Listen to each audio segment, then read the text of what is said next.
Oremos juntos. Nuestro Dios Padre, lleno de amor y de misericordia,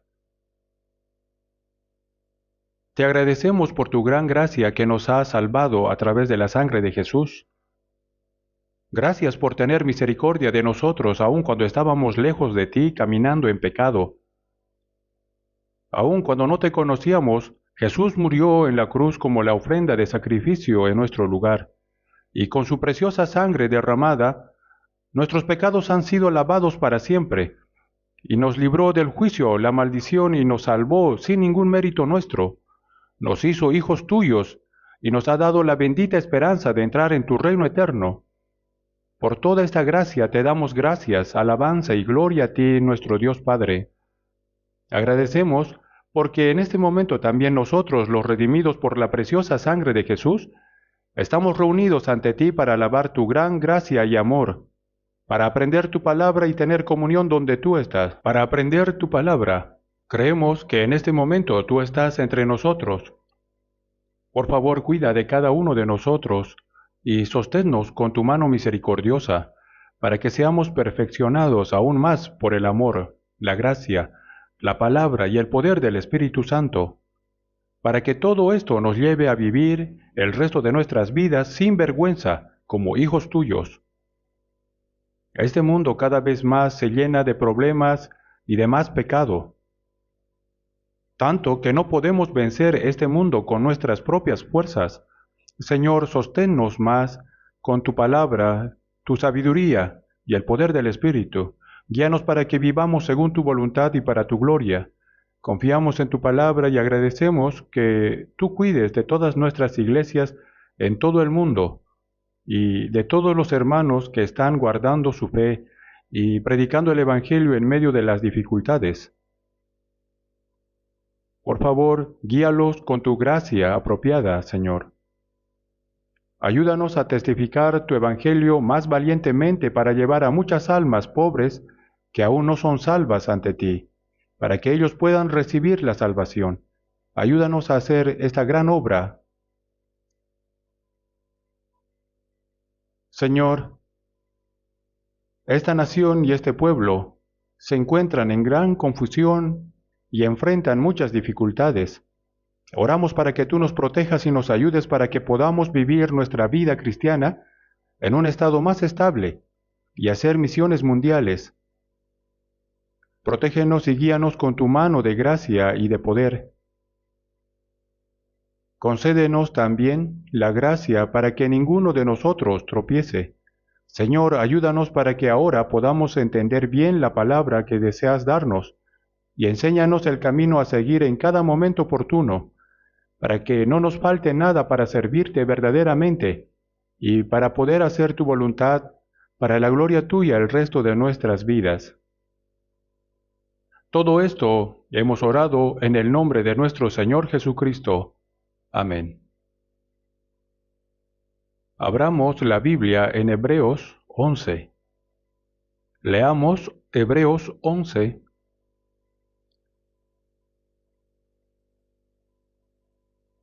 Hebreos 11.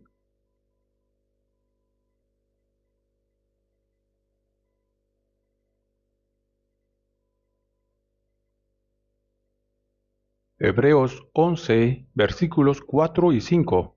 Leamos juntos. Hebreos 11, versículos 4 y 5. Por la fe Abel ofreció a Dios más excelente sacrificio que Caín, por lo cual alcanzó testimonio de que era justo, dando Dios testimonio de sus ofrendas, y muerto aún habla por ella. Por la fe Enoc fue traspuesto para no ver muerte, y no fue hallado porque lo traspuso Dios. Y antes que fuese traspuesto tuvo testimonio de haber agradado a Dios. Hasta aquí.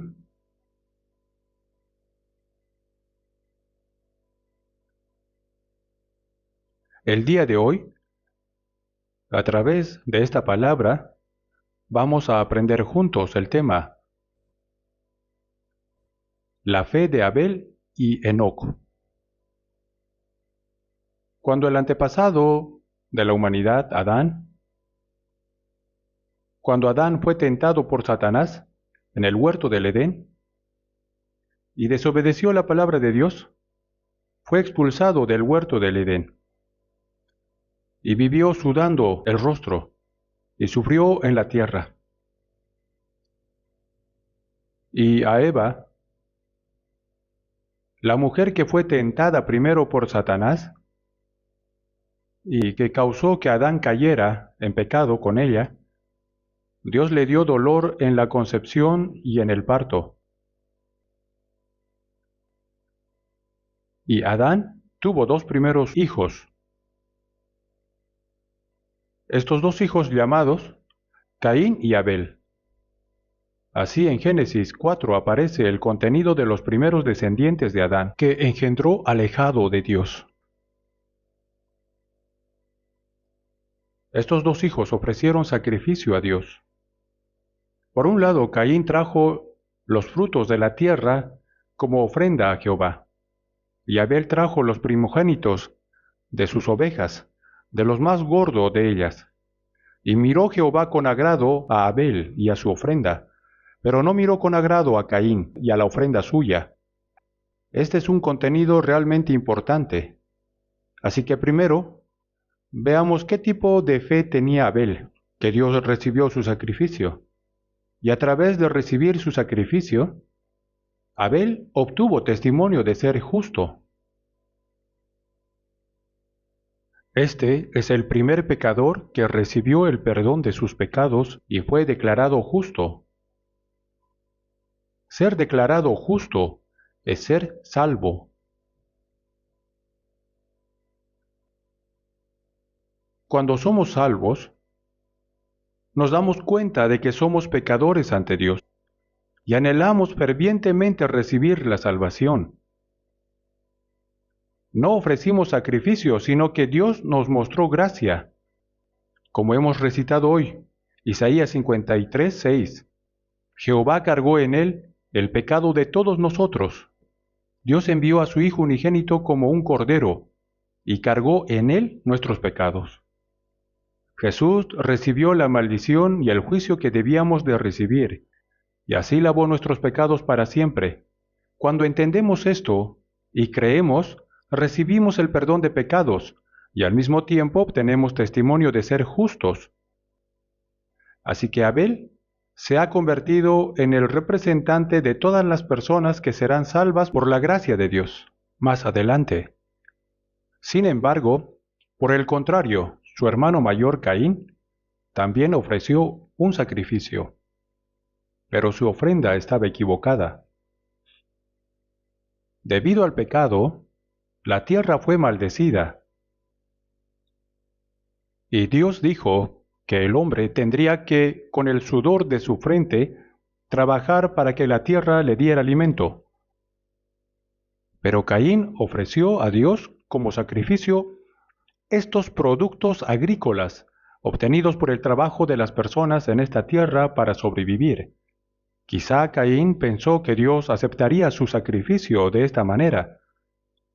Su sinceridad, esfuerzo, celo y trabajo probablemente hizo todo lo que pudo, pero Dios no aceptó la ofrenda de Caín. Por otro lado, la ofrenda de Abel no implicó trabajo, celo ni esfuerzo. Es solo un cordero recién nacido de una oveja madre que hace unos días dio un cordero. Él ofreció un pequeño cordero a Dios como sacrificio. Y el hecho de que Dios aceptara el sacrificio de Abel, nosotros los salvos conocemos bien este contenido. Igualmente hay personas que creen en Jesús y desean ir al reino de Dios. Pero hay quienes creen y son salvos y van al cielo, mientras que hay quienes creen pero no son salvos, y finalmente como Caín son rechazados ante Dios. Pero lo sorprendente es que se dijo que los salvos son muy pocos, Mateo 7:13 dice, entrad por la puerta estrecha, porque ancha es la puerta y espacioso el camino que lleva a la perdición, y muchos son los que entran por ella, porque estrecha es la puerta y angosto el camino que lleva a la vida, y pocos son los que la hallan. Sí, mucha gente va por el camino ancho. Dice que es el camino de la perdición. Dice, porque estrecha es la puerta y angosto el camino que lleva a la vida, y pocos son los que la hallan. Yo pensaba que esa palabra distinguía entre los que creen y los que no creen. Los que creen deberían vivir más piadosamente que los que no. No hay que pecar, ser diligentes para Dios, ¿no es así? Así que pensé que eso era ir por la puerta estrecha antes.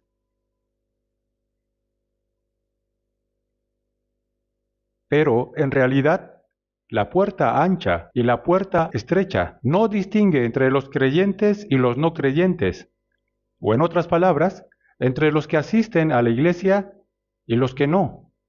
Eso no es correcto. La puerta estrecha y la puerta ancha hablan de dos tipos de personas entre los creyentes. Así en Mateo 7:21 dice, no todo el que me dice Señor, Señor entrará en el reino de los cielos. Los que dicen Señor, Señor, son creyentes, ¿sí? Dicen Señor, Señor, y no solo oran, sino que también sirven diligentemente, ofrendan y dan todo su trabajo con sinceridad. Sería bueno si esas personas fueran al cielo también.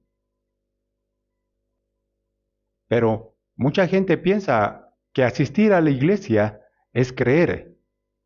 Si preguntas, ¿crees en Jesús? Responden, sí, sí, voy. Cuando preguntas, ¿a dónde vas? Dicen, voy a la iglesia. No estoy preguntando si vas o no a la iglesia, sino si realmente crees o no. ¿Has sido salvo? Sí, ir a la iglesia, ¿no es creer? Soy diligente. Eso no es creer. Así, hay demasiadas personas con una fe equivocada, no conocen la voluntad de Dios.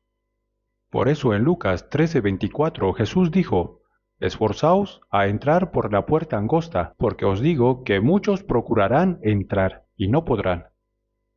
Los que procuran entrar son los que creen para ir al cielo, pero los que procuran entrar, que desean ir al cielo, no pueden. Los que no pueden entrar son mucho más que los que sí entran. Esto es realmente sorprendente. No todo el que me dice, Señor, Señor, entrará en el reino de los cielos, sino el que hace la voluntad de mi Padre que está en los cielos. Una vez pregunté a una diaconisa que asistía diligentemente a otra iglesia. Le pregunté, ¿usted ha recibido la salvación? Ella dijo, sí, creo que iré al cielo. Pero la palabra dice, no todo el que me dice, Señor, Señor, entrará en el reino de los cielos, sino el que hace la voluntad de mi Padre que está en los cielos. Entonces le pregunté, ¿ha hecho usted la voluntad de Dios? Ella respondió, sí, debo hacerla. Intento hacerlo fervientemente. Está bien, entonces, ¿cuánto hay que hacer para entrar? Le pregunté. Ella dijo, pues hay que hacer todo lo posible. ¿No es un gran malentendido? La voluntad de Dios no es esa. En San Juan capítulo 6, versículo 40 dice, y esta es la voluntad del que me ha enviado, que todo aquel que ve al Hijo y cree en Él, tenga vida eterna. Y en Mateo 18, 14 dice, así, no es la voluntad de vuestro Padre que está en los cielos, que se pierda uno de estos pequeños. Dijo que no es la voluntad de Dios que ningún pecador, ni siquiera el más pequeño, se pierda ante Dios. Por eso Dios ya ha dado la gracia para que todos puedan ser salvos, ¿cierto? Ya sea que hayas hecho buenas obras o hayas pecado, serás juzgado de la misma manera. Jesús cargó con el pecado de todo el mundo y murió en la cruz. En 1 de Juan 2:2 dice, y Él es la propiciación por nuestros pecados. La propiciación significa que nos hicimos enemigos de Dios por el pecado. Romanos 8:7 dice que los designios de la carne son enemistad contra Dios. Es decir, por el pecado fuimos enemigos de Dios, pero por la muerte de Jesús en la cruz, nosotros que éramos sus enemigos, fuimos reconciliados con Dios. Por eso en Colosenses 1:20 dice, y por medio de él, reconciliar consigo todas las cosas, así que están en la tierra como en las que están en los cielos, haciendo la paz mediante la sangre de su cruz. Los que se hicieron enemigos fueron reconciliados con Dios por la muerte de Jesús en la cruz, por el poder de su sangre y por el perdón de los pecados. Ahora cualquiera que reciba esta gracia de Dios, la gracia significa que Jesús recibió la maldición y el juicio que debíamos de recibir. Él murió en la cruz y derramó su sangre para perdonar nuestros pecados para siempre. El amor de Dios es más grande que nuestro pecado. El poder de la sangre del Señor es tal que no hay nadie que no pueda ser perdonado, no importa cuán grande sea el pecado de una persona. Así, en 1 de Juan 2:2 dice, y Él es la propiciación por nuestros pecados, y no solamente por los nuestros, sino también por los de todo el mundo. No solo por los pecados de los creyentes, sino que perdonó los pecados de todos los pecadores incrédulos en todo el mundo. Si comprendes y crees esta gracia, cualquiera puede ser salvo. Por eso dice, de tal manera amó Dios al mundo, que ha dado a su Hijo unigénito. Dar al Hijo unigénito significa que dio a su Hijo sin pecado como un sacrificio expiatorio, como un cordero. Esto para que todo aquel que en Él cree se refiere a creer en esa gracia. No se pierda, mas tenga vida eterna. Somos salvos eternamente por la gracia de Dios. No hay nada que añadir a la gracia de Dios, ni siquiera mi celo. Solo por la gracia del Señor somos salvos. En Juan 5:24 dice, el que oye mi palabra y cree al que me envió, tiene vida eterna.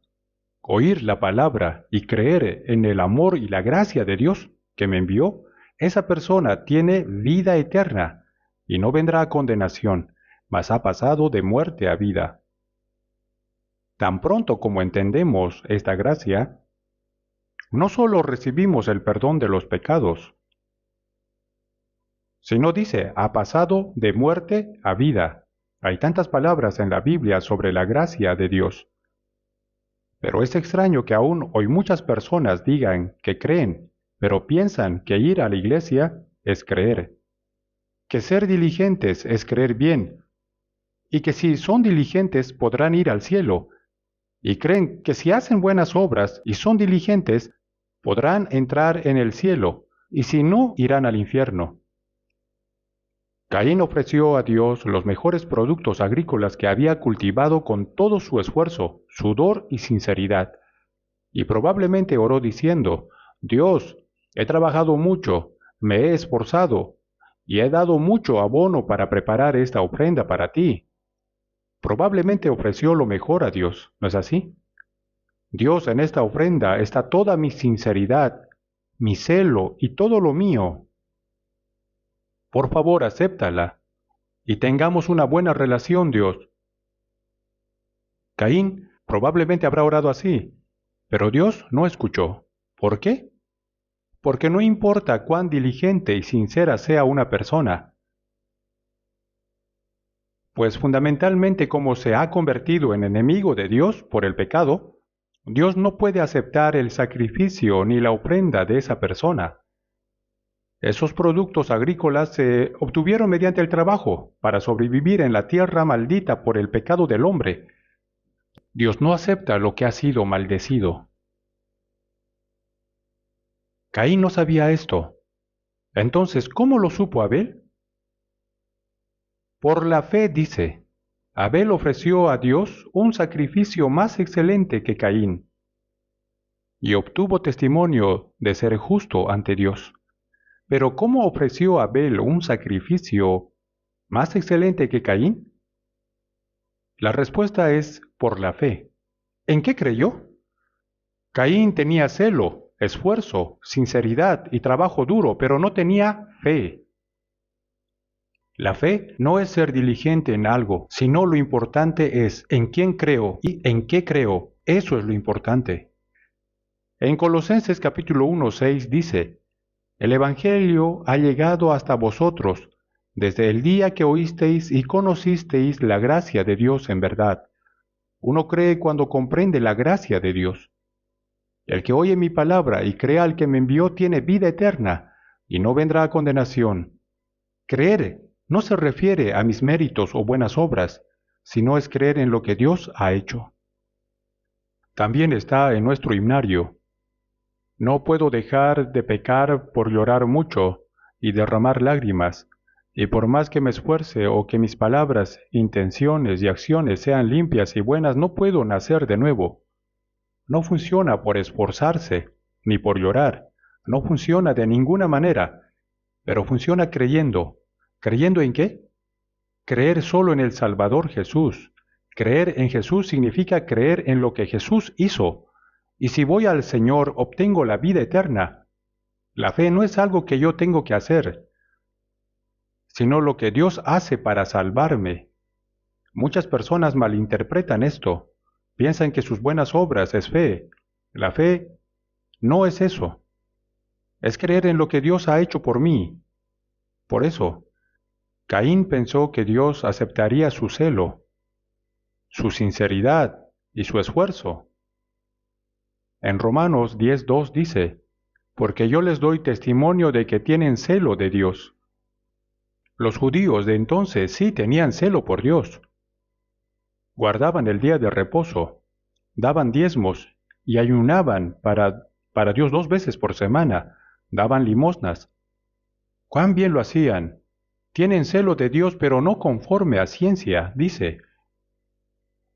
¿Qué no sabían ellos? En el versículo 3 dice: porque ignorando la justicia de Dios y procurando establecer la suya propia, no se han sujetado a la justicia de Dios. La justicia de Dios es lo que Dios ha hecho.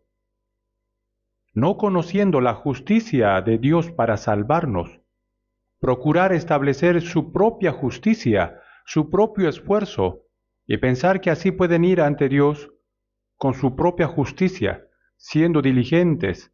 Al final Dios va a decir: no se han sujetado a la justicia de Dios. Al procurar establecer su propia justicia diligentemente, no se sujetaron a la justicia de Dios. Las personas que son diligentes de esa manera, sus almas serán rechazadas ante Dios. Eso realmente es un gran problema. Cuando nos damos cuenta, es un hecho muy claro, simple y obvio. Pero para aquellos que no han comprendido, es incomprensible. Algunos creen que ser fervoroso es tener fe verdadera, ser diligentes, orar, intentar vivir correctamente, servir mucho. Pero por más que sean diligentes, no tenían conocimiento de la justicia de Dios. Por eso, aunque creen, no conocen la justicia de Dios y confían en su propio fervor, sinceridad y esfuerzo, pensando que Dios aceptará sus obras. Aunque dicen que creen, su fe está equivocada. No están confiando en la gracia de Dios, sino están acercándose con sus propios esfuerzos, sinceridad y voluntad. Por eso Caín representa el ejemplo típico de una persona religiosa, que aunque es fervorosa hacia Dios, no llega a recibir la salvación.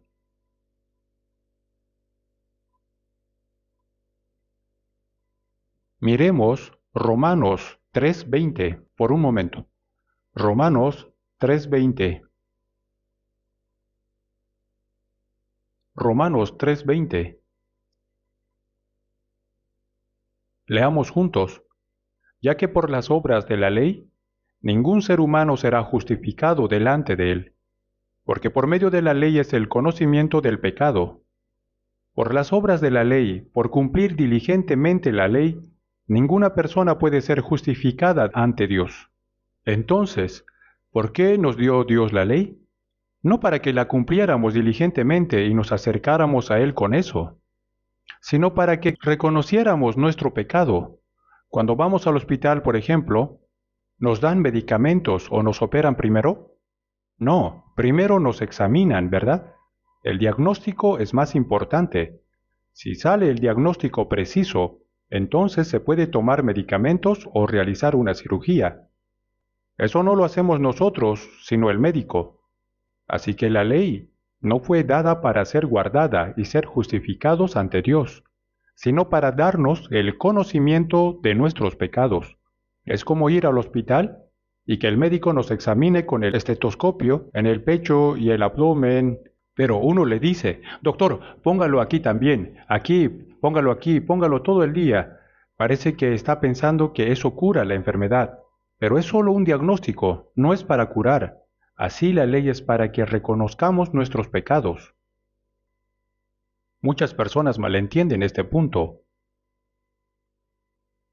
Por eso Isaías 64:6 dice, si bien todos nosotros somos como suciedad, quiere decir que nadie es limpio ante Dios, y todas nuestras justicias como trapo de inmundicia, y caímos todos nosotros como la hoja, y nuestras maldades nos llevaron como viento. Todas las personas alejadas de Dios han caído, y ninguna es limpia. Somos como suciedad, como personas impuras. Además, nuestra justicia es como trapo de inmundicia. No solo somos impuros por naturaleza, sino que nuestras obras de justicia son como vestidos sucios. Génesis 3 nos cuenta que después de que Adán pecó, descubrió su desnudez vergonzosa e hizo delantales tejiendo hojas de higuera. Es decir, apenas el ser humano pecó, descubrió su vergüenza desnuda ante Dios, y para cubrirla, tejió hojas de higuera y se hizo un delantal. La primera ropa que la humanidad confeccionó fue algo parecido a una minifalda, pero con la luz del sol durante el día esas hojas se secaron, y al moverse, sentarse y levantarse se rompieron. Por la tarde probablemente solo quedaban unos tallos nada más. Cuando Dios lo llamó, Adán respondió, tuve miedo porque estaba desnudo y me escondí. Aunque se había vestido esa ropa no era suficiente. Por eso temerosos, con temor Adán y Eva se escondieron delante de Dios. Génesis 3:21 dice, y Jehová Dios hizo al hombre y a su mujer túnicas de pieles y los vistió. La ropa que Dios hizo era de pieles. Las túnicas de pieles no eran de cuero sintético como diríamos hoy, sino que eran pieles de animales sacrificados, que derramaron su sangre. Probablemente Dios mató una oveja o una cabra, derramó su sangre, quitó su piel, y Él mismo lo diseñó y confeccionó. Él hizo la ropa para cada uno. ¿Por qué en el momento de expulsarlos del huerto del Edén, Dios les hizo vestidos de pieles para cada uno, aunque ahora los expulsaba?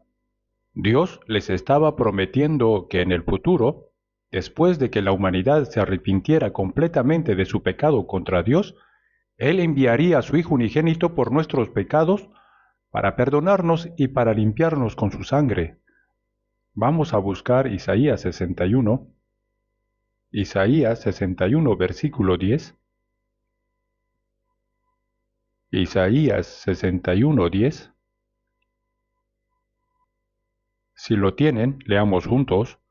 En gran manera me gozaré en Jehová, mi alma se alegrará en mi Dios, porque me vistió con vestiduras de salvación, me rodeó de manto de justicia, como a novio me atavió, y como a novia adornada con sus joyas.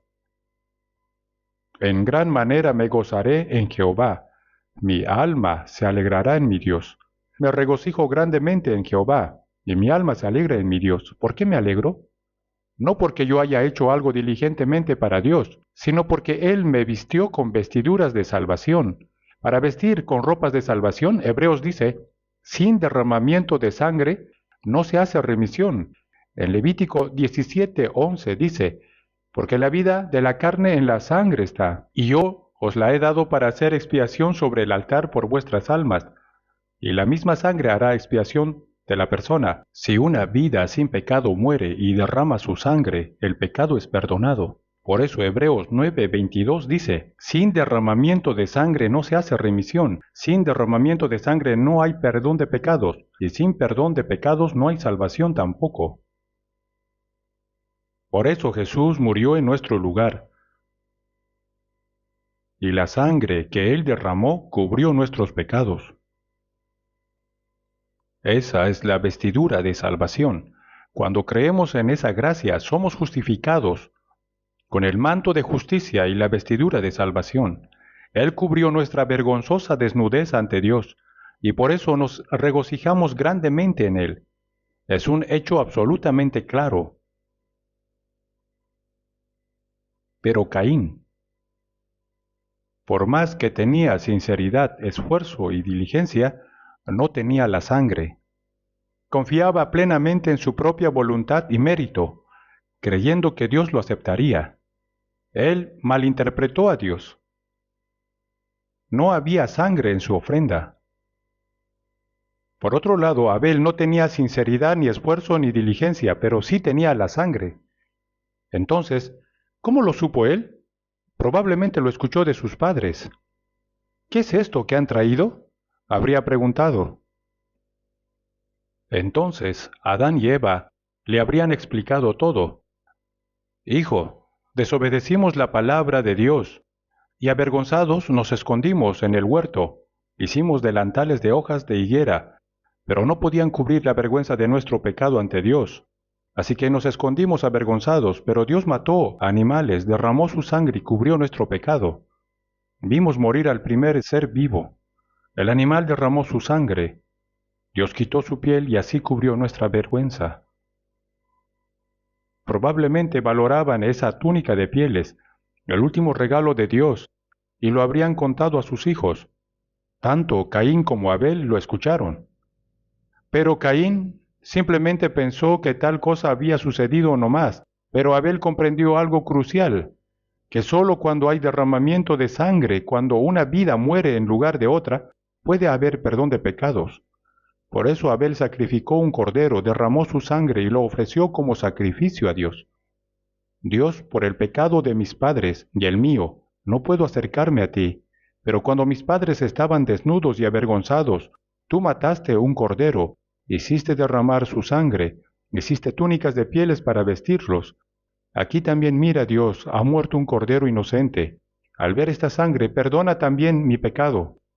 Dios debió haberse sorprendido, ¿no? Oh, ¿cómo lo descubrió Abel, este secreto? Sí, claro. Entonces lo voy a aceptar. Él había planeado que en el futuro su hijo unigénito moriría por los pecadores y perdonaría los pecados con su sangre. Pero Abel ya lo había entendido. Romanos 10:17 dice, así que la fe es por el oír, y el oír por la palabra de Dios. Abel escuchó sobre la gracia de Dios para con sus padres y comprendió lo que significaba ser justificado por la fe. Pero Caín se acercó confiado con su propio esfuerzo, sinceridad y diligencia, mientras que Abel se acercó confiado en la gracia y el perdón y la misericordia de Dios. En Lucas 18 no tengo tiempo para explicar todo, así que lo diré brevemente. En ese capítulo había un fariseo y un publicano. El fariseo fue al templo y la postura de su oración era con las manos levantadas, mirando al cielo, y él dijo, Dios te doy gracias porque no soy como los otros hombres, ladrones, injustos, adúlteros, ni aun como este publicano. Ayuno 2 veces a la semana, doy diezmos de todo lo que gano. Lo que decía era cierto. Era mucho más justo que otras personas, pero por el contrario el publicano dice, estando lejos, no quería ni aun alzar los ojos al cielo, sino que se golpeaba el pecho diciendo, Dios, sé propicio a mí, pecador. Pero Jesús dijo que éste descendió a su casa justificado antes que el otro. ¿Por qué? Porque el fariseo era mucho más justo. El fariseo confiaba en su propia justicia y mérito, mientras que el publicano confió en la gracia misericordiosa de Dios. Hay muchas palabras así en la Biblia. En San Juan 1:29 dice que Juan el Bautista, que nació 6 meses antes que Jesús para dar testimonio de él, proclamó diciendo, He aquí el Cordero de Dios, que quita el pecado del mundo. Dios cargó sobre él el pecado de todo el mundo. E Isaías 53:6 dice, Mas Jehová cargó en él el pecado de todos nosotros. Todos los pecados del mundo, mi pecado, tu pecado, nuestros pecados, fueron cargados por Jesús. Él recibió el juicio en nuestro lugar, derramó su sangre y perdonó eternamente nuestros pecados. No hay otra gracia por la que podamos ser salvos. Sin embargo, Muchas personas piensan que deben confiar en los méritos de Jesús y añadir también sus propios méritos. Por eso están totalmente equivocados. En 1 de Pedro 1, 18 y 19 dice, sabiendo que fuisteis rescatados de vuestra vana manera de vivir, la cual recibisteis de vuestros padres, no con cosas corruptibles como oro o plata, sino con la sangre preciosa de Cristo, como de un cordero sin mancha y sin contaminación. Hemos sido salvados solo por la preciosa sangre de Cristo. ¿Qué me puede dar perdón? Solo de Jesús la sangre. ¿Y un nuevo corazón? Solo de Jesús la sangre, ¿verdad? Romanos capítulo 3. Busquemos juntos Romanos 3:24. Romanos 3:24. Versículo 24, leamos juntos. Siendo justificados gratuitamente por su gracia, mediante la redención que es en Cristo Jesús. Mediante la redención que es en Cristo Jesús. La redención significa pagar el precio del pecado en nuestro lugar. Perdonar el pecado muriendo en nuestro lugar. Mediante la redención que es en Cristo Jesús, por la gracia de Dios hemos sido justificados gratuitamente. Justificados gratuitamente.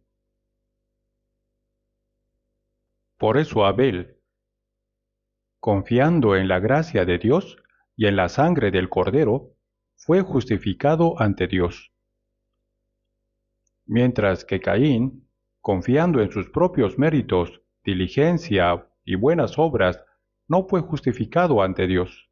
Esta realmente es una cuestión importante para nosotros. Esta simple verdad determina si obtendremos la vida eterna o si aún creyendo superficialmente iremos al infierno. Muchas personas creen, sí, pero no tienen un momento de salvación. Los pastores no hablan suficientemente sobre la necesidad de nacer de nuevo, sobre la necesidad de entender la gracia de Dios y experimentar la salvación verdadera. Piensan que por asistir fielmente a la iglesia ya creen que ya son salvos. Yo recibí la salvación en 1962. Antes, si alguien decía que había sido salvo, yo lo consideraba soberbio. Y si alguien decía que había nacido de nuevo, yo me sorprendía más. O sea, ¿cómo él puede saber? Solo Dios sabe. Cuando el pastor Billy Graham realizó un seminario de la Biblia en la plaza de Yoido, se reunieron 1 millón de personas. Él era realmente un hombre renacido, y su mensaje era, los cristianos deben nacer de nuevo. Diáconos, ancianos, todos deben nacer de nuevo. Lo enfatizaba tan fuertemente. Decía que debían de ser salvos, pero desde entonces, todos dicen que ya están salvos. ¿Desde cuándo? Si preguntas, ellos responden, desde que comenzaron a creer, desde que empezaron a ir a la iglesia. No son precisos y pasan por encima vagamente. Todos dicen que ya son salvos. Pero eso es completamente falso.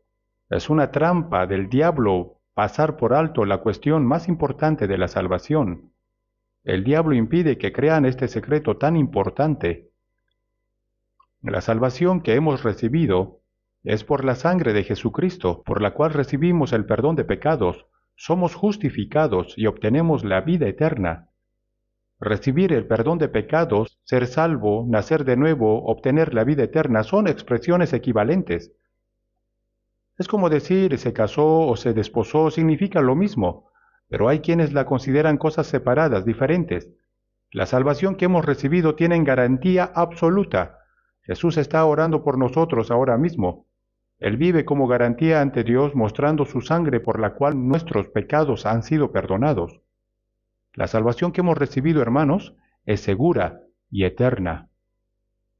Tienen la garantía absoluta. Nuestra salvación tiene una garantía absoluta. Y esa es la fe de Abel. Y ahora Hebreos 11:5 dice, por la fe Enoc fue traspuesto para no ver muerte. Dios lo llevó antes de que se muriera. y antes que fuese traspuesto, ¿qué testimonio tuvo? Lo leímos hace poco. ¿Ya se olvidaron? Antes de ser traspuesto, ¿qué testimonio recibió? ¿Nadie sabe? Tuvo testimonio de haber agradado a Dios. Abel representa a alguien justificado por la fe. Y Enoc representa a alguien que vivió por fe confiando en Dios y fue llevado por Dios. Pero antes de ser llevado dice que tuvo testimonio de haber agradado a Dios. Nosotros, que hemos sido justificados por la fe como Abel, sin ningún mérito nuestro, ahora vamos ante Dios. Pero antes de ir delante de Dios, también debemos recibir un testimonio, ¿verdad? ¿Qué testimonio? ¿Qué testimonio tenemos que recibir? ¿Cómo? ¿No van a decir nada? El testimonio de haber agradado a Dios. Hebreos 11, versículos 5 y 6 dice que Enoc tuvo testimonio de haber agradado a Dios. Parece que realmente vivimos en una época en la que, como Enoc, podríamos no morir y encontrarnos con el Señor vivos. El día del regreso del Señor está muy cerca. Es una bendición recibir la salvación, vivir la vida cristiana y morir para ir al cielo. Pero también lo es no morir y encontrarse con el Señor vivo. Las personas que fueron arrebatadas sin ver la muerte fueron dos, Enoc y Elías. En Génesis 5 podemos leer que tal persona nació, vivió su vida de fe, murió a cierta edad, vivió tantos años y murió.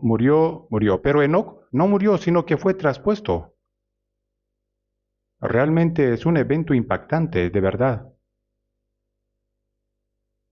El hecho de que una persona puede ir ante Dios, ya sea después de morir o estando viva, después de la muerte, es difícil para los incrédulos saber si alguien fue al cielo o al infierno, ¿verdad?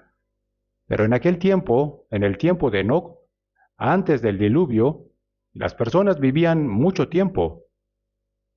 Génesis 5:22 dice que caminó Enoc con Dios 300 años y engendró hijos e hijas. No caminó con Dios aislándose en las montañas para ayunar y orar, sino que caminó con Dios mientras vivía su vida familiar, teniendo hijos y viviendo con los demás. Y versículo 24 dice, caminó pues Enoc con Dios y desapareció porque lo llevó Dios. Es la primera vez que se muestra que una persona puede ir al reino de Dios. De verdad, ¿no es un evento impactante que una persona haya ido ante Dios incluso estando viva? En Génesis 1:27, después de que Dios creó todo, ¿cuál fue el propósito de crear al hombre a su imagen? Lo que fue creado a la imagen de Dios es el alma. Pero si las personas creadas a la imagen de Dios simplemente sufren en este mundo, viven pecando y mueren, ¿en qué se diferencian entonces de los animales? Salmos 49:20 dice, el hombre que está en honra y no entiende, semejante es a las bestias que perecen. Si no hay alma, somos como las bestias, el hombre. Pero los hombres no son bestias, sino que son seres preciosos creados a la imagen de Dios. ¿Y por qué fueron creados así? Para ser el compañero del amor de Dios, para recibir la vida de Dios, para ser salvado y para ser hijos de Dios, y para vivir en el reino de Dios y vivir eternamente con Él. Ese es el propósito de haber nacido, haber sido creados a su imagen. Entonces, ¿por qué nos dio la salvación?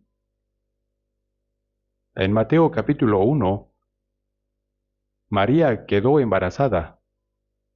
Fue por el Espíritu Santo, pero su prometido José se sorprendió. ¿Qué pasó? ¿Será que María fue abusada? Los soldados romanos hacían cosas así. Mientras pensaba en romper el compromiso, se le apareció un ángel y le dijo, José, hijo de David, no temas recibir a María tu mujer, porque lo que en ella es engendrado del Espíritu Santo es, y dará a luz un hijo y llamará su nombre Jesús, porque él salvará a su pueblo de sus pecados. El significado de nombre Jesús Es en inglés Jesus Savior. Es la salvación. El nombre de Jesús es la salvación, y llamará su nombre Emmanuel. ¿Qué significa Emmanuel? Significa Dios con nosotros. El propósito de la salvación es que Dios esté con nosotros. Por eso en Éxodo, capítulo 29, versículo 45 y 46 dice, vamos a buscarlo rápido. Es una palabra importante. Así que busquemos Éxodo 29, 45. Éxodo 29, 45 y 46 se los leo. Y habitaré entre los hijos de Israel, y seré su Dios, y conocerán que yo soy Jehová, su Dios, que los saqué de la tierra de Egipto, para habitar en medio de ellos, yo Jehová, su Dios.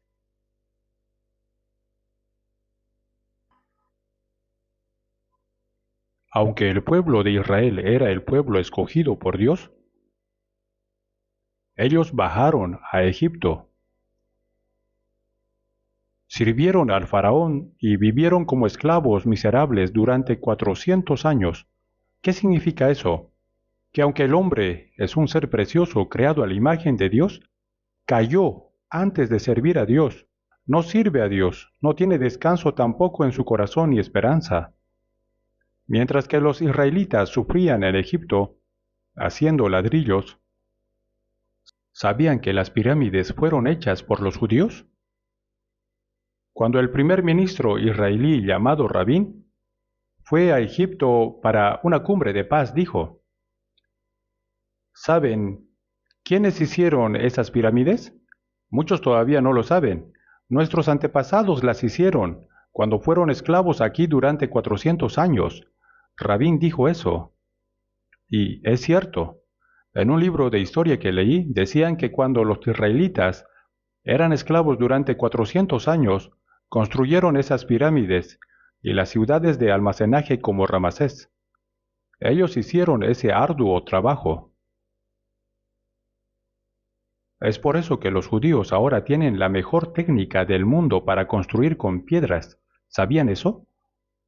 Por eso, aun estando dispersos por todo el mundo, eran contratados como maestros constructores. No solo construían con piedras, ¿sabían que también formaron organizaciones secretas? La Freemason, la organización secreta más temida del mundo. Free significa libre y Mason significa albañil, constructor con piedras. No solo construían con piedras, sino que mientras lo hacían, formaban organizaciones clandestinas. Fue así como comenzaron el movimiento de independencia de Israel. Incluso hoy en día la masonería existe como una sociedad secreta. Es la organización subterránea más temida del mundo. Ahora, al final, quieren conquistar el mundo. Los judíos que durante unos 2000 años fueron perseguidos y expulsados por todo el mundo, rechinan los dientes queriendo vengarse. ¿Cómo piensan vengarse? ¿Acaso matarán a todos en el mundo? No. Van a construir un mundo gobernado por los judíos. Esto no es una teoría, sino que ya está en marcha. Da miedo, ¿sabían esto?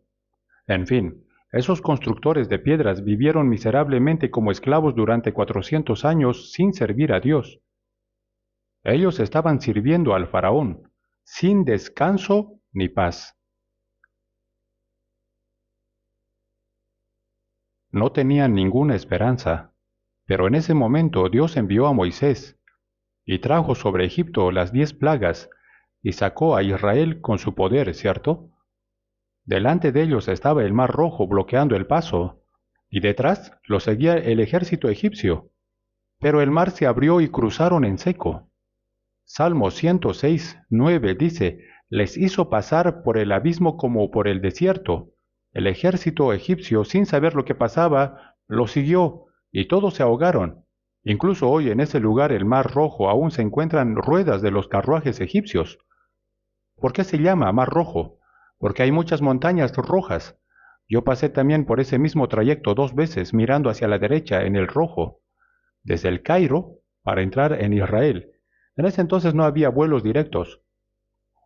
En Éxodo 29 dice que Dios liberó al pueblo de Israel de Egipto para habitar entre los hijos de Israel y para ser su Dios, para que ellos conozcan que Él es Jehová su Dios, que los sacó de la tierra de Egipto, para habitar en medio de ellos. Dios los sacó.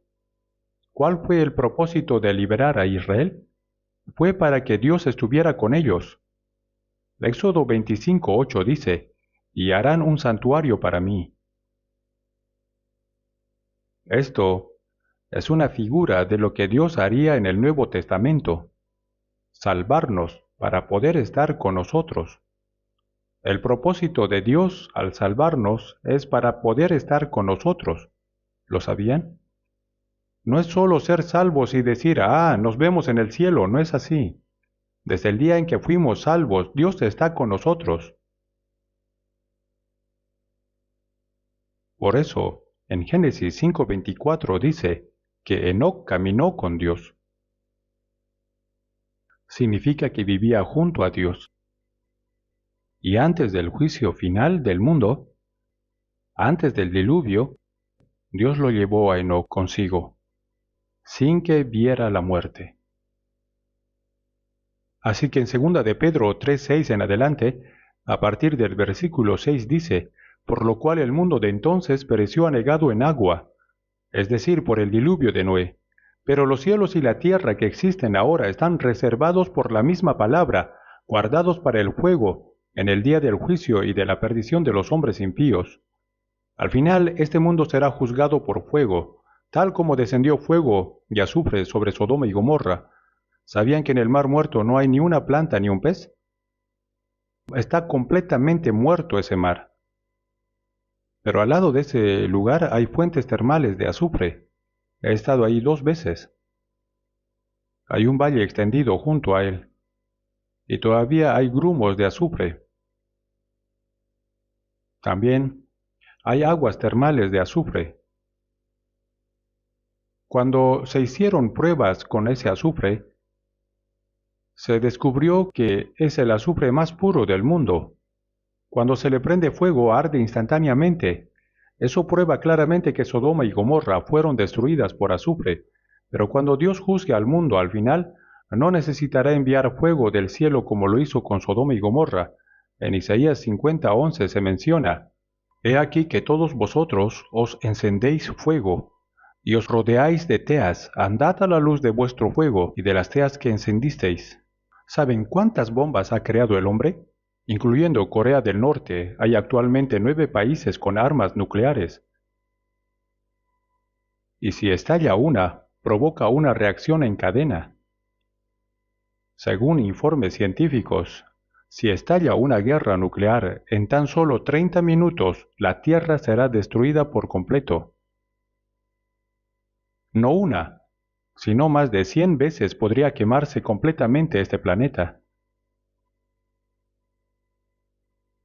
No es una historia de ciencia ficción, es un hecho. Antes de que el mundo sea juzgado por fuego, Dios llevará a los creyentes salvos, los llevará. Y aunque antes del juicio final habrá una falsa paz, y 144,000 del pueblo de Israel serán salvos, luego el mundo será juzgado con fuego. Pero antes de eso, cuando el Señor venga en el aire, Él llevará consigo a los creyentes salvos, así como Enoc fue llevado antes del juicio por agua. Esto es una figura de cómo los salvos serán levantados antes del juicio final por el fuego. Y en Mateo 24:40 dice, Entonces estarán 2 en el campo, el uno será tomado y el otro será dejado. 2 mujeres estarán moliendo en un molino, la una será tomada y la otra será dejada. En Lucas 17:34 dice, Estarán 2 en una cama, el uno será tomado y el otro será dejado. Ya sea que estén trabajando en el campo, preparando comida en casa, durmiendo profundamente, los creyentes salvos serán llevados al instante. Al instante serán llevados. En inglés se dice rapture, arrebatamiento. Serán llevados, pero los que son dejados serán dejados para siempre. Así que, al igual que Enoc, creo que también nosotros podemos ser llevados en vida. Aunque ya soy mayor, siento que el Señor vendrá mientras aún esté vivo. Así que vamos juntos, ¿sí? Mis hermanos siempre me dicen, Pastor, no se vaya primero, vámonos juntos. Claro, vayámonos juntos, vivamos juntos y vámonos juntos, ¿sí? Una vez que somos salvos, el Señor está con nosotros mientras vivamos en esta tierra. Dios camina con nosotros, así como guió al pueblo de Israel fuera de Egipto para habitar en medio de ellos. También el propósito de nuestra salvación es que Dios esté con nosotros. Desde ese momento en que recibimos la salvación, el Señor está con nosotros. En 1 Corintios 6:19 dice, ¿O ignoráis que vuestro cuerpo es templo del Espíritu Santo, el cual está en vosotros, el cual tenéis de Dios y que no sois vuestros? Porque habéis sido comprados por precio. En cuanto recibimos la salvación, este cuerpo se convierte en un templo. ¿Lo sabían? ¿No sabéis que vuestro cuerpo es el templo del Espíritu Santo que mora en vosotros? Dice, ¿dónde está el Señor ahora? Él está dentro de mí, no está lejos allá. Algunas personas suben a las montañas para orar desesperados, gritando, ¡Señor!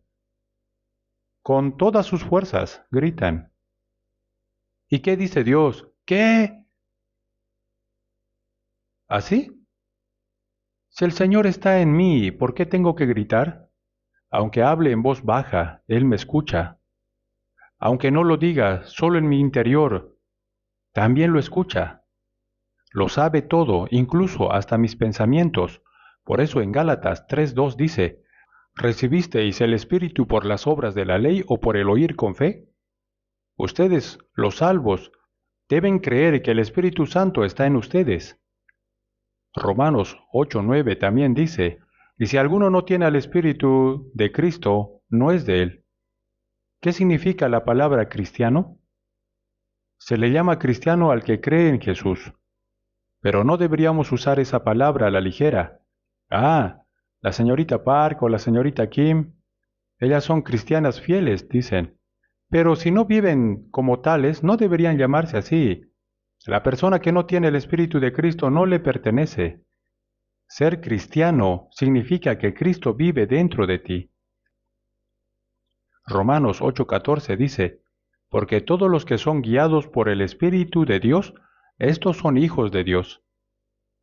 Si creo que el Espíritu de Dios está en mí, entonces vivo siendo guiado por Él. Vivo junto con el Señor. La vida de una persona salva es, por supuesto, una vida que camina con el Señor. Pero hay quienes, aunque han sido salvos, piensan que Dios está todavía allá lejos. Creen que si hacen algo mal a escondidas, Dios no lo verá. Al Señor, hoy, quédese tranquilo en casa, por favor, porque hoy voy a ir a un lugar que probablemente no sea de tu agrado. Así que por favor quédese en casa. ¿Y qué diría Jesús?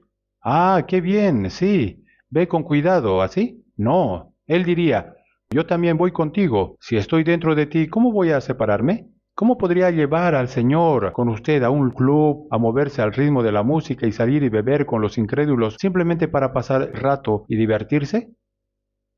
Hermanos, la vida cristiana consiste en creer que el Señor está con nosotros y caminar con Él.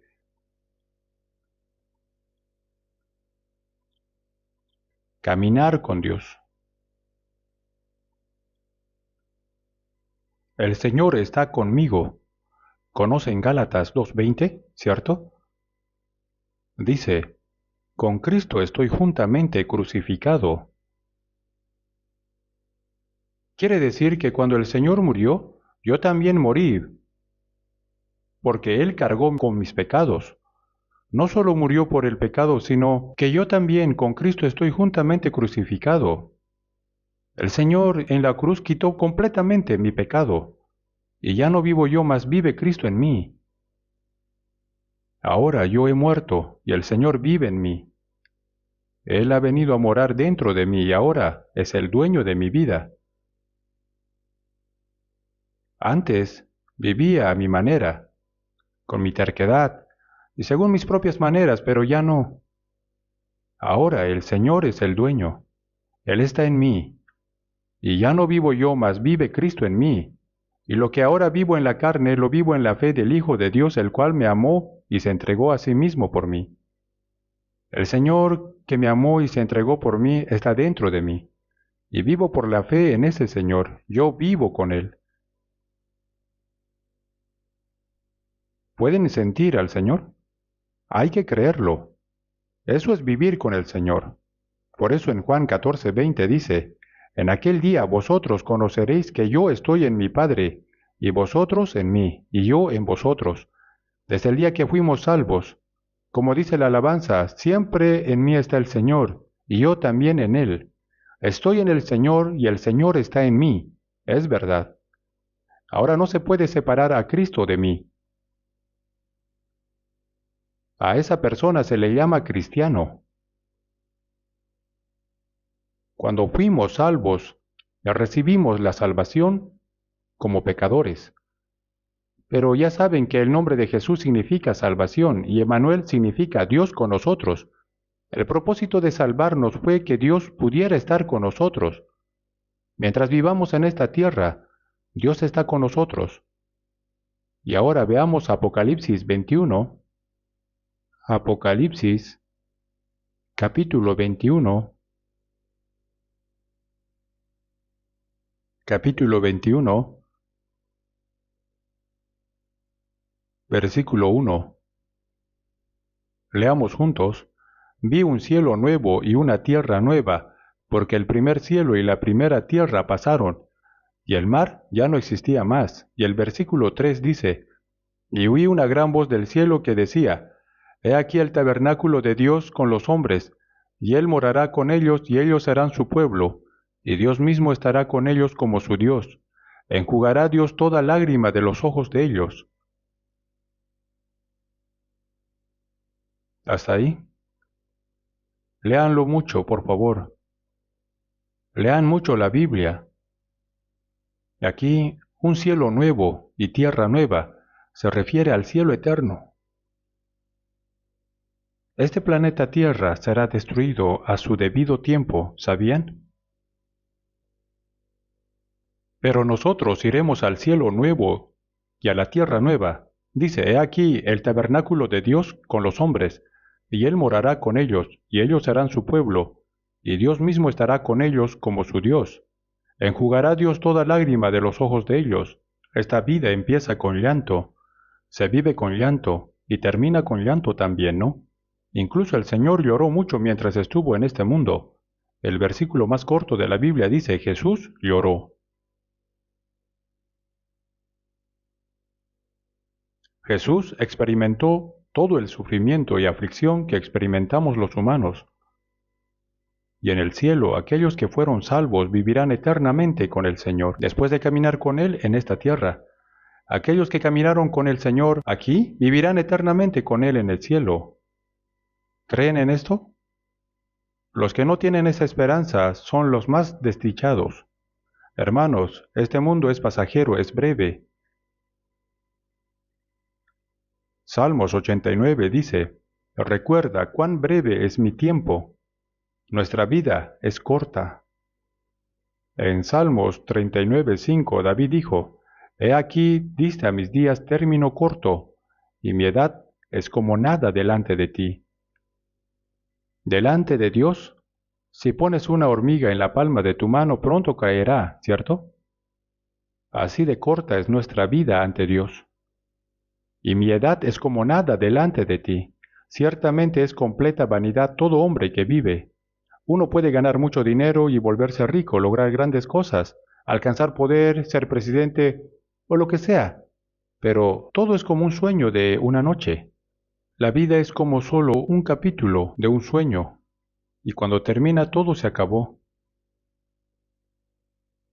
Y Hebreos 13:14 dice, Porque no tenemos aquí ciudad permanente, sino que buscamos la porvenir. Hermanos, esta vida es corta, es muy corta. Tienen que saberlo. Santiago 4:14 dice, porque, ¿qué es vuestra vida? Ciertamente es neblina que se aparece por un poco de tiempo y luego se desvanece. David dijo, ciertamente es completa vanidad todo hombre que vive.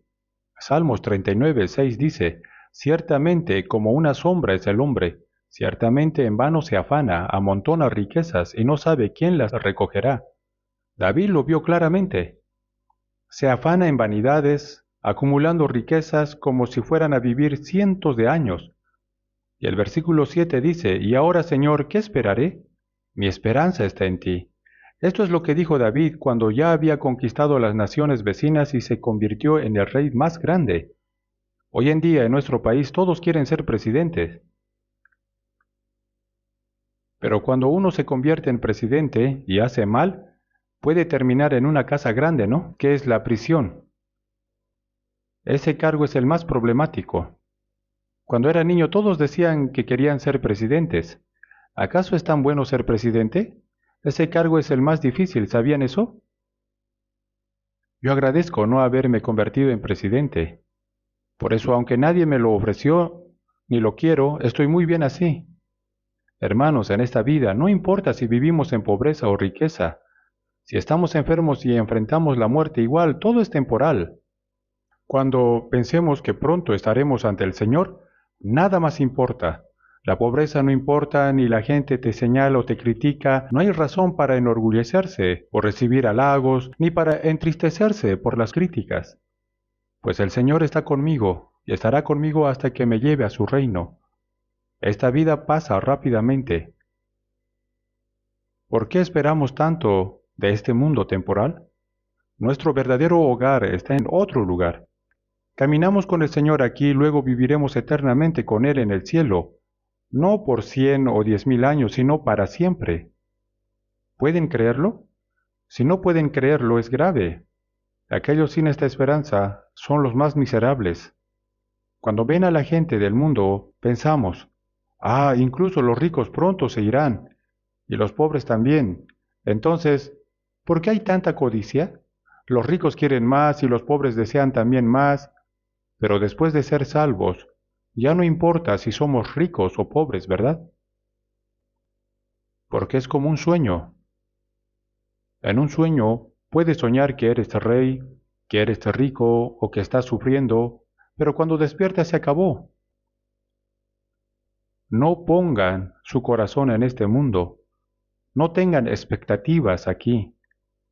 Nuestro verdadero hogar está en otro lugar. Dios ya lo ha preparado. Hebreos 13:14 dice, no tenemos aquí ciudad permanente, sino que buscamos la porvenir. Por eso Dios ha preparado para nosotros una ciudad eterna. Cuando Jesús habló de su partida en la cruz, sus discípulos estaban angustiados y preguntaron qué harían si Él se iba. Estaban turbados de corazón. Por eso en Juan 14 dice, no se turbe vuestro corazón, creéis en Dios, creed también en mí. En la casa de mi Padre muchas moradas hay. Si así no fuera, yo os lo hubiera dicho. Voy pues a preparar lugar para vosotros, y si me fuere y os preparare lugar, vendré otra vez y os tomaré a mí mismo, para que donde yo estoy, vosotros también estéis. Jesús les dijo que se iba. Aunque los discípulos habían sufrido con él, también habían disfrutado de su compañía, así que preguntaron, ¿y ahora qué haremos si te vas, Señor? Pero él les dijo, no se turbe vuestro corazón, en la casa de mi Padre muchas moradas hay. Eso fue el consuelo que dio el Señor, y dijo, si así no fuera, yo os lo hubiera dicho. No importa cuán grandes sean nuestras dificultades aquí, el Señor nos consuela diciendo, no te preocupes, nuestro hogar está en otro lugar, es eterno.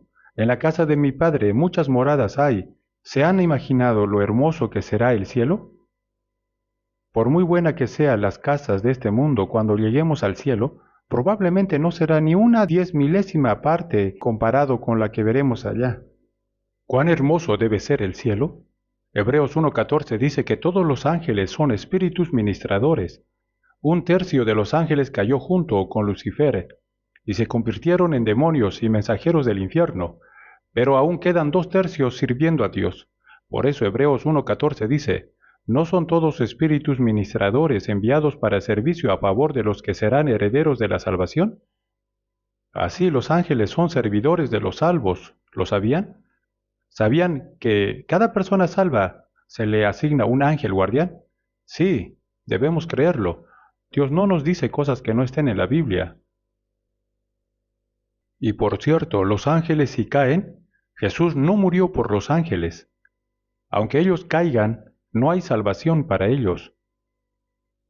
Es porque el propósito por el cual Dios creó a los ángeles y el propósito por el cual creó al ser humano son distintos. Nosotros somos hijos de Dios, pero los ángeles no pueden convertirse en hijos de Dios. Ellos son espíritus ministradores. Nosotros los salvos somos la esposa de Cristo, y los ángeles no pueden ser la esposa de Cristo. Por eso ellos desean mirar detenidamente la salvación que hemos recibido. Ellos la anhelan y la consideran maravillosa. Les parece increíble la salvación. Por eso, el cielo es un lugar donde viviremos eternamente con Dios, y aquí en la tierra es donde los salvos caminan con el Señor. Debemos caminar con Él. Veamos Miqueas 6. Debemos terminar ya. Busquemos Miqueas 6, 8. Versículo 8. Antiguo Testamento, Miqueas 6, versículo 8. Vamos a leerlo juntos. Oh hombre, Él te ha declarado lo que es bueno. ¿Y qué pide Jehová de ti? Solamente hacer justicia y amar misericordia y humillarte ante tu Dios.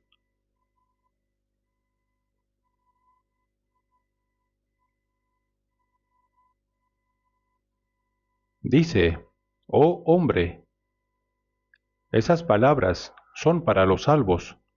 El Señor te ha declarado lo que es bueno. ¿Y qué pide Jehová de ti? Solamente hacer justicia. Esta es la voluntad de Dios. Y también te pide amar misericordia y humillarte ante tu Dios. Que caminemos humildemente con el Señor. Eso es lo que Dios considera bueno.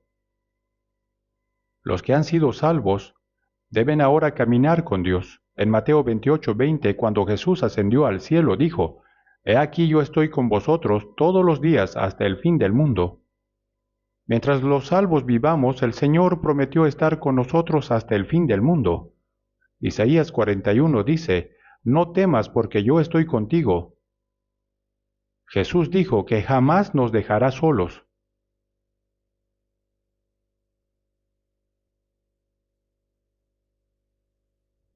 Caminar con Dios es llevar una vida apartada del pecado.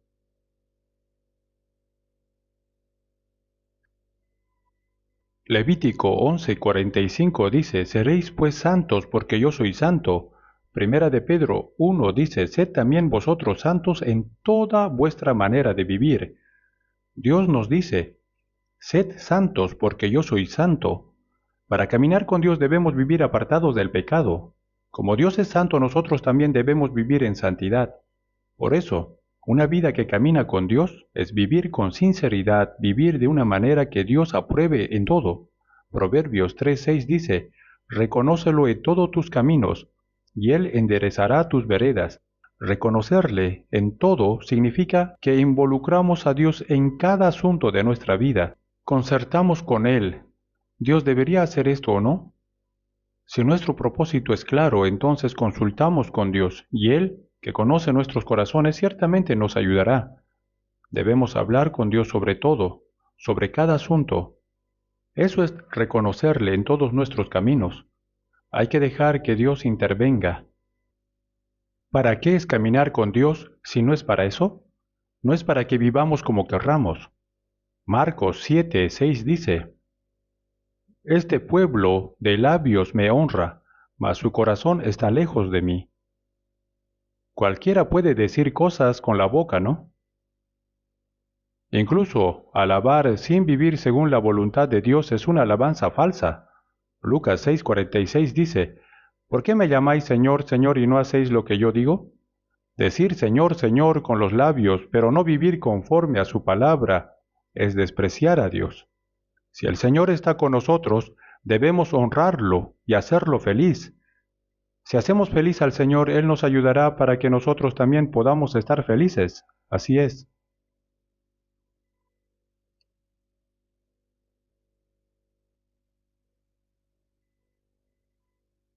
Bueno, intenté ser breve, pero me alargué. Ya quiero terminar.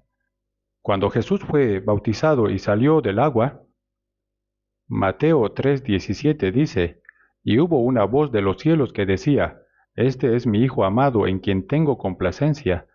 Esta declaración, más que solo ser para Jesús, también es para los creyentes salvos. Veamos un versículo más, San Juan 8:29. San Juan, capítulo 8, versículo 29. 8:29. Leamos juntos. Porque el que me envió conmigo está. No me ha dejado solo el Padre, porque yo hago siempre lo que le agrada. Aquí Jesús dijo, el que me envió está conmigo. No me ha dejado solo, porque yo siempre hago lo que le agrada. Jesús, como el Hijo unigénito, vino a este mundo y vivió 33 años, y siempre hizo lo que agradaba a Dios. Por eso Dios no lo dejó solo. La vida de caminar con Dios es la vida que alegra a Dios siempre. Efesios 5:10 dice, comprobando lo que es agradable al Señor. Hay que comprobarlo. Debemos buscar y probar lo que agrada a Dios. Esa debe ser la meta de nuestras vidas. Por eso, Gálatas 1:10 dice, pues busco ahora el favor de los hombres o el de Dios, o trato de agradar a los hombres, pues si todavía agradara a los hombres, no sería siervo de Cristo. El apóstol Pablo también dijo en 2 de Corintios 5:9, por tanto procuramos también, o ausentes o presentes, serle agradables. Pablo se esforzaba por agradar al Señor, ya sea en vida o en muerte. En Efesios 5:10 dice, comprobando lo que es agradable al Señor. Hay que buscar y comprobar, la respuesta está en la Biblia. Debemos encontrar en la Biblia qué es lo que agrada a Dios y vivir como Jesús vivió. Jesús no solo es nuestro Salvador, sino que su vida terrenal también es el modelo para todos los creyentes salvos. Así como Enoc debemos recibir el testimonio de haber agradado a Dios antes de ser arrebatados, ¿no? Una vida que camina con Dios, una vida que le agrada, una vida apartada del pecado. Eso es lo que debemos hacer. Mediten profundamente en eso, por favor. ¿Qué debo hacer para agradar a Dios? Lo sabrán si estudian la Biblia. Debemos comprobar cuál es la buena voluntad de Dios agradable y perfecta. Vamos a discernir eso y vivir así. Oremos juntos. Dios Padre lleno de misericordia, gracias por apiadarte de nosotros, que andábamos en pecado lejos de ti.